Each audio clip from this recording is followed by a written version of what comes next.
तरामीम से किस किस को फायदा पहुंचा, नैब ने सुप्रीम कोर्ट को सब बता दिया। तफसीलात पेश कर दी। रिपोर्ट के मुताबिक रवा साल 30 अगस्त तक 12 रेफरेंस नैब अदालतों ने मुंतकिल हुए हैं। तरामीम से फ़ायदा उठाने वालों में आसिफ अली जरदारी और शाहिद खाकान नबासी भी शामिल।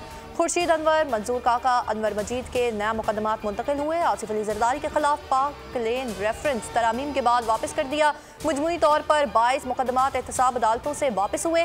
चीफ जस्टिस ने रिमार्क्स दिए कि इंसाफ फराहम करना रियासत का फरीजा है। प्रोसिक्यूशन और तफ्तीश के शोबे का आपस में ताउन।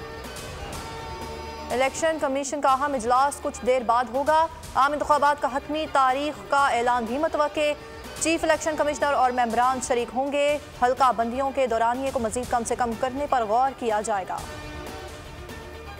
आम इंतखाबात पर मुशावरत। GDA का वफ्द इलेक्शन कमीशन पहुंच गया। फहमीदा मिर्जा की क़यादत में वफ्द में डॉक्टर सफ्तर अब्बासी और काशिफ निज़ामानी शामिल। चीफ इलेक्शन कमिश्नर से मुलाकात। आम इंतखाबात की तैयारियों पर मुशावरत। गुज़िश्ता रोज़ काफ लीग और तहरीक लब्बैक से मुशावरत की गई। TLP ने तजवीज़ दी कि इलेक्शन कमीशन इंतखाबात में रिटर्निंग अफसरान दतिया से न ले। काफ लीग ने जल्द इलेक्शन करवाने का मुतालिबा किया था। इलेक्शन इसी साल होंगे। आम इंतखाबात से कबल हल्का बंदियाँ होंगी। निगरान वज़ीर दाखिला सरफराज बुगटी की मीडिया से गुफ्तगू। कहा, इलेक्शन में 2-4 माह के इल्तिवा को ताख़ीर नहीं समझता। मुल्क में सालमियत पर होने वाले हमलों का मुकाबला करेंगे। हमले हमारे हौसलों को पस्त नहीं कर सकते। चीनी और आटे के स्मगलिंग पर तमाम फोर्सेस को पाबंद किया है, इसको रोका जाएगा। पेट्रोलियम मसनूआत की कीमतों में इजाफा। पेट्रोल 14 रुपये 91 पैसे इजाफे के बाद 305 रुपये 36 पैसे फ़ी लीटर हो गया। हाई स्पीड डीजल की फ़ी लीटर कीमत 18 रुपये 44 पैसे इजाफे के बाद 311 रुपये 84 पैसे फ़ी लीटर मुकर्रर। IMF के दबाव पर फ़ी लीटर पेट्रोल पर 5 रुपये लेवी की शरह में इजाफा। लेवी 55 से 60 कर दी गई।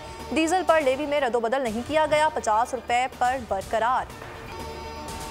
तोशाखाना फैसले के खिलाफ अपील वापस लेने की दरख्वास्त पर समात मरकजी अपील 13 सितंबर को समात के लिए मुकर्रर करने का हुक्म। इस्लामाबाद हाई कोर्ट के चीफ जस्टिस आमिर फारूक ने इलेक्शन कमीशन ने 2022 में चेयरमैन PTI के खिलाफ फैसला सुनाया। रिमार्क्स दिए कि आपने अपील वापस लेने की दूसरी दरख्वास्त दायर की। छुट्टियों के फौरन बाद मरकजी केस ही मुकर्रर कर देते हैं। परवेज इलाही को 1 घंटे में अदालत पेश करने का हुक्म जारी। लाहौर हाई कोर्ट के जस्टिस अमजद रफीक ने रिमार्क्स दिए कि अदालत से पिंग पोंग खेला जा रहा है। क्या जज को भी मुलजिम तो नहीं बनाया जा रहा? बड़ा अफसोस है कि कुछ देर जो कुछ हो रहा है वो कुछ नहीं हुआ। ये आईनी अदालत है और आइन का तहफ़्फ़ुज़ अदलिया की जिम्मेदारी है। शाह महमूद कुरैशी की थाना खन्ना के मुकदमात में अबूरी जमानत खारिज। इस्लामाबाद की इंसदाद दहशतगर्दी अदालत ने महफूज फैसला सुना दिया। अदालत ने शाह महमूद की अदम पैरवी अदम मौजूदगी के बाइस जमानत खारिज की।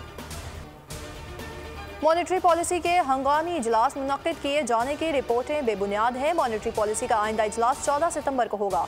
स्टेट बैंक की वजाहत। कहा कि पॉलिसी कमेटी आज़ाद कानूनी इदारा है जो पॉलिसी रेट के बारे में फैसला करने का मजाज है। मुस्तकबिल के पॉलिसी रेट से मुतालिक पेशगोई करना कवलस वक्त होगा। दरियाए सतलुज में गंडा सिंह के मुकाम पर दरमियाने दर्जे का सैलाब। पानी की सतह मुसलसल कम होने से दर्जनों देहात का ज़मीनी राब्ता बहाल। स्कूलों से रिलीफ कैंप्स खत्म करके तालीमी सिलसिला बहाल कर दिया गया।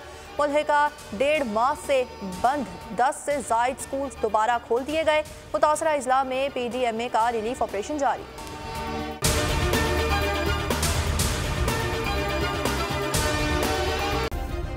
सब्सक्राइब करें और बेल दबाएं ताकि कोई खबर रह न जाए।